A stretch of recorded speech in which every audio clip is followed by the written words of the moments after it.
Hello friends, स्वागत है आपका आज के करंट अफेयर्स में। आज के सेशन में हम बात करेंगे आज के कुछ महत्वपूर्ण प्रश्नों के बारे में जो कि आने वाले एग्ज़ाम में आपके महत्वपूर्ण होने वाले हैं। ठीक है, तो चलिए शुरू करते हैं।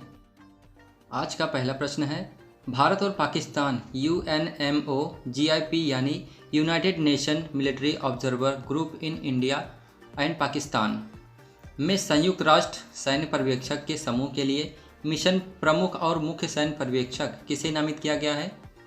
ऑप्शंस आपके स्क्रीन पर है। राइट आंसर आपका जो है वो गिलर्मो पब्लो रियोस, इनको जो है नामित किया गया है। पॉइंट्स ऑफ व्यू देखते हैं इस प्रश्न के। UNMO GIP जनवरी 1948 के संयुक्त राष्ट्र सुरक्षा परिषद के प्रस्ताव 39 से उभरा, जिसने भारत और पाकिस्तान के लिए संयुक्त राष्ट्र आयोग UNCIP की स्थापना की।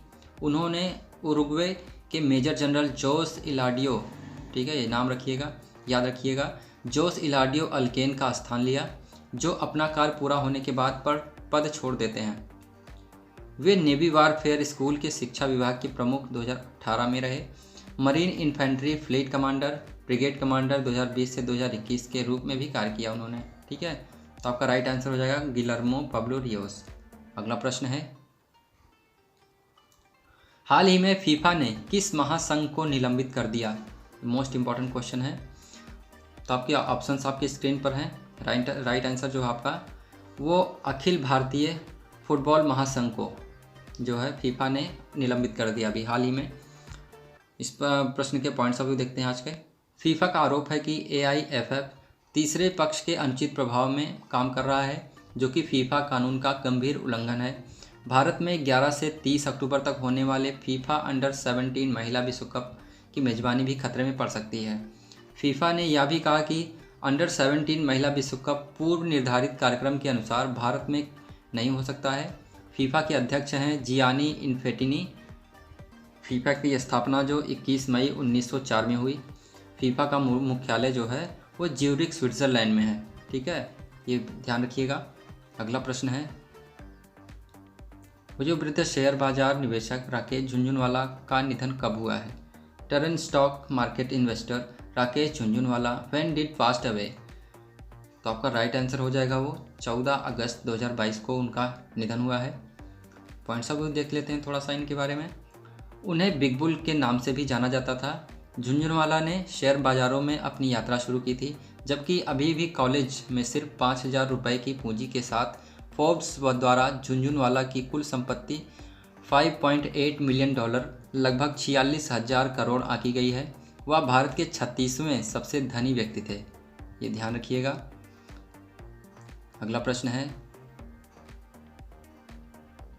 किस देश ने 2016 से बदर अब्दुल्ला अल मुनैक को ईरान में राजदूत नियुक्त किया है?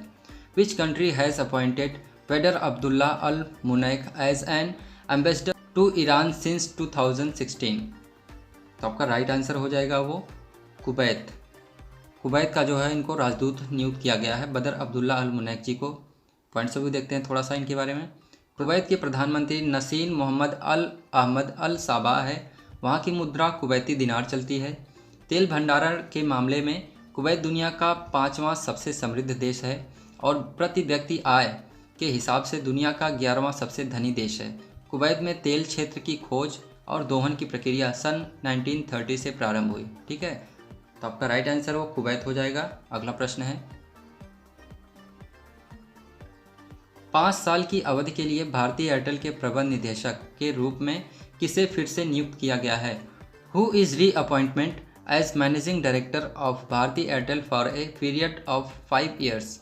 ठीक है, तो आपका राइट आंसर हो जाएगा वो गोपाल विट्ठल जी हैं। इनको री अपॉइंट किया गया है। पॉइंट्स भी देखते हैं थोड़ा सा। विट्ठल को 1 फरवरी 2018 से 5 साल की अवधि यानी 31 जनवरी 2023 तक के लिए प्रबंध निदेशक और CEO के रूप में फिर से नियुक्त किया गया था। उनकी पुनर्नियुक्ति 5 साल के लिए एक और कार्यकाल के लिए थी, यानी 1 फरवरी 2023 से 31 जनवरी 2028 तक थी। ठीक है, तो इनको री अपॉइंट किया गया है गोपाल विट्ठल जी को। अगला प्रश्न है, विश्व का सबसे ऊंचा रेलवे पुल गोल्डन जॉइंट भारत के किस राज्य में लॉन्च किया गया? World's highest railway bridge golden joints launched on which state in India? तो आपका जो है राइट आंसर हो जाएगा वो जम्मू एंड कश्मीर हो जाएगा। यहाँ पे जो है विश्व का सबसे ऊंचा रेलवे पुल की स्थापना की गई है। पॉइंट्स अभी देखते हैं इस प्रश्न के बारे में। चिनाब पुल 1315 मीटर लंबा है। यह दुनिया का सबसे ऊंचा रेलवे ब्रिज होगा जो नदी के तल से 359 मीटर ऊपर होगा। चिनाब ब्रिज पेरिस, जो कि फ्रांस में है, में प्रतिष्ठित एफिल टावर से 35 मीटर ऊंचा होगा। ये ध्यान रखने योग्य बातें हैं। चिनाब ब्रिज को 266 किलोमीटर प्रति घंटा तक की उच्च हवा की गति का सामना करने के लिए डिज़ाइन किया गया है। पुल की औसतन उम्र 120 वर्ष है। ठीक है, अगला प्रश्न है चीनी मांझा। आपने देखा होगा पतंग उड़ाते समय मांझे का इस्तेमाल करते हैं लोग। के संदर्भ में निम्नलिखित कथनों पर विचार कीजिए। ऊपर दिए गए कथनों में से कौन सा कथन सही है? तो आपका पहला कथन है चीनी मांझा कांच की परत वाली सिंथेटिक डोरी है जिसका इस्तेमाल पतंग उड़ाने के लिए किया जाता है। दूसरा है यह मोनोफिलामेंट मछली पकड़ने की रेखाओं से बना होता है। तीसरा है यह धागा मोटी परत वाला होता है। तो इसमें कौन सा सम्मिलित है? तो आपका राइट आंसर हो जाएगा सी ऑप्शन आपका जो है वो सही हो जाएगा।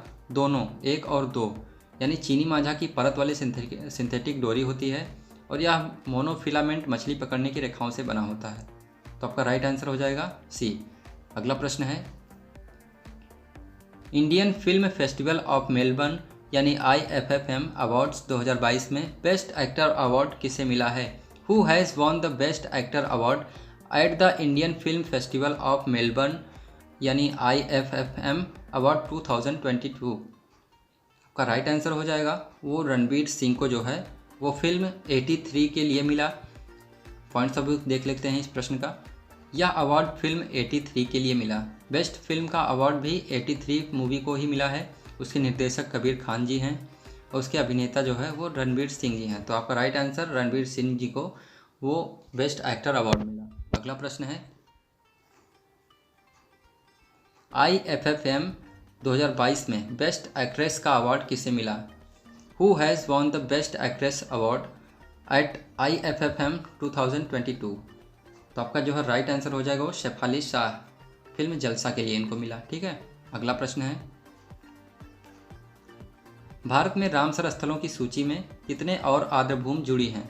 How many more wetlands are included in the list of Ramsar sites in India? तो आपके ऑप्शन स्क्रीन पर हैं। राइट आंसर आपका जो है वो 11 हो जाएगा। 11 आर्द्रभूमि और जुड़ी हुई हैं रामसर स्थलों की सूची में। 11 आर्द्रभूमि की लिस्ट स्क्रीन पर है। पहला जो है वो उड़ीसा में ताम्परा झील है। दूसरा है उड़ीसा में ही हीराकुंड जलाशय है। तीसरा है उड़ीसा में ही है ये अनसुपा झील है। और चौथा मध्य प्रदेश में यशवंत सागर। पांचवा है तमिलनाडु में चित्रगुड़ी पक्षी अभ्यारण्य। छठवां है तमिलनाडु में सुचिंद्रम थेरूर वेटलैंड कॉम्प्लेक्स। सातवां है तमिलनाडु में वेडुबुर पक्षी अभ्यारण्य। वहाँ है तमिलनाडु में ही कांजीरकुलम पक्षी अभ्यारण्य। और 9वां है महाराष्ट्र में थाड़े क्रीक। 10वां है जम्मू और कश्मीर में हाईगम वेटलैंड कंजर्वेशन रिजर्व। 11वां है जम्मू कश्मीर में ही शालबुग वेटलैंड कंजर्वेशन रिजर्व। अगला प्रश्न है भारत बायोटेक ने हाल ही में किस देश के पहले इंटरनेशनल वैक्सीन का परीक्षण पूरा किया है? Which countries first international vaccine has been recently completed by India Biotech? तो आपका राइट आंसर हो जाएगा वो फ्रांस ने किया। ठीक है, France is the right answer. अगला प्रश्न है किस केंद्रीय मंत्रालय ने स्माइल 75 पहल शुरू की? विच union ministry has launched the smile 75 initiative? तो आपका राइट आंसर हो जाएगा वो बी ऑप्शन आपका सही हो जाएगा, सामाजिक न्याय और आधिकारिकता मंत्रालय। पॉइंट्स अभी देख लेते हैं प्रश्न का। स्माइल यानी support for marginalised individual for livelihood and enterprise के तहत स्माइल 75 पहल शुरू की है। इसकी 2 उपयोजना भी शामिल है इसमें। भीख मांगने के कार्य में लगे लोगों के व्यापक पुनर्वास के लिए केंद्रीय क्षेत्र सुरक्षा योजना देना है। ट्रांसजेंडर व्यक्तियों के कल्याण के लिए व्यापक पुनर्वास के लिए केंद्रीय क्षेत्र की योजना भी शामिल है इसमें। तो आपका राइट आंसर जो है वो सामाजिक न्याय और आधिकारिकता मंत्रालय हो जाएगा, इसके तहत शुरू हुई है। अगला प्रश्न है जुलाई 2022 में दर्ज उपभोक्ता मूल्य सूचकांक यानी CPI आधारित मुद्रास्फीति कितनी है? What is the consumer price index CPI based inflation recorded in July 2022 तो कितने परसेंट है, तो आपका राइट आंसर वो हो जाएगा वो 6.71%। बी ऑप्शन आपका सही हो जाएगा। पॉइंट्स अभी देख लेते हैं थोड़ा सा इसमें। राष्ट्रीय सांख्यिकी कार्यालय द्वारा जारी आंकड़ों के अनुसार उपभोक्ता मूल्य सूचकांक कंज्यूमर प्राइस इंडेक्स CPI आधारित मुद्रास्फीति जुलाई में मामूली रूप से कम होकर 6.71 पर आ गई है, जो पिछले महीने 7.01% थी। हालांकि औद्योगिक उत्पादन सूचकांक इंडेक्स ऑफ इंडस्ट्रियल प्रोडक्शन यानी IIP जून में 12.3% बढ़ा, जो मई में बढ़कर 19.6% था। तो आपका राइट आंसर हो जाएगा वो 6.71%। अगला प्रश्न है, अगस्त मलाई हाथी रिजर्व, अगस्त मलाई एलिफेंट रिजर्व, जिसे हाल ही में अधिसूचित किया गया, किस राज्य में स्थित है? तो आपका राइट आंसर है वो तमिलनाडु में जो है स्थित है। ठीक है, Tamil Nadu is the right answer. Points of view देखते हैं थोड़ा सा इसके प्रश्न के बारे में। केंद्रीय पर्यावरण मंत्री भूपेंद्र यादव ने घोषणा की कि केंद्र सरकार ने अगस्त मलाई में 1197.48 वर्ग किलोमीटर भूमि की हाथी रिजर्व के रूप में अधिसूचित करने के तमिलनाडु वन विभाग के प्रस्ताव को स्वीकार कर लिया है। यह तमिलनाडु राज्य का 5वां हाथी रिजर्व है। कुल मिलाकर भारत में 31 हाथी रिजर्व है। अगला प्रश्न है, हाल ही में खबरों में रहा NIPAM किस क्षेत्र से संबंधित है? Recently in news NIPAM is related to which field? तो आपका राइट आंसर हो जाएगा वो बौद्धिक संपदा के लिए ये प्रसिद्ध है। पॉइंट्स अभी देखते हैं प्रश्न का। NIPAM यानी national intellectual property awareness mission, इस कार्यक्रम ने 15 अगस्त 2022 की समय सीमा से पहले 31 जुलाई 2022 को 10 लाख छात्रों को प्रशिक्षण प्रदान करने के अपने लक्ष्य को पूरा कर लिया है। ठीक है, तो आपका राइट आंसर हो जाएगा वो बौद्धिक संपदा। आशा करता हूँ वीडियो आपको पसंद आई होगी। वीडियो पसंद आई हो तो लाइक करें, शेयर करें, कमेंट्स करें और चैनल को सब्सक्राइब करना ना भूलें। आगे ऐसे ही करंट अफेयर्स की वीडियो मिलती रहेगी। जय हिंद, धन्यवाद।